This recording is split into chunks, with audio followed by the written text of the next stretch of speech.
જિલ્લાના વેરાવળ તલાલા સહિતના ગીર વિસ્તારમાં ધોધમાર વરસાદ ખાબકી રહ્યો છે, જેને લઈને તલાલા વેરાવળ હાઈવે છે અને હાઈવે પર ગોવિંદપુરા ગામ નજીકના દ્રશ્યો છે જ્યાં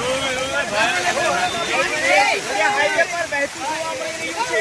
ખેતરોના પાણી છે જે હાઈવેની અંદર આવી રહ્યા છે. એટલું જ નહીં, ગીરમાંથી જે પાણી આવી રહ્યું છે તે ખેતરો તરફથી પણ અહીંયા પર પાણીનો પુષ્કળ પ્રવાહ છે તે આ હાઈવે પર આવી રહ્યો છે. ગઈકાલે પણ આ હાઈવે પર પાણી ફરી વળ્યા હતા. જોકે રાત્રિના સમયે વરસાદે વિરામ લીધા બાદ આ હાઈવે પરથી પાણી છે તેને ઉતરવાની શરૂઆત કરી હતી, પરંતુ અત્યારે ફરી એક વખત ધોધમાર વરસાદ શરૂ થયો છે, જેને લઈને અહીંયા પર પુષ્કળ પ્રમાણમાં પાણી છે તે જોવા મળી રહ્યું છે. ગામની ગલીઓમાં આ પાણી દેખાઈ રહ્યું છે, જોઈ શકાય છે.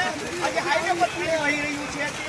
બીજી તરફના દ્રશ્યોમાં ગોવિંદપુરા ગામ છે જે ઈનાદ હાઈવે પર અને અહીંયા પર કંઈક આ પ્રકારના દ્રશ્યો છે તે જોવા મળી રહ્યા છે. ગામની ગલીઓમાંથી પાણીનો મોટો પ્રવાહ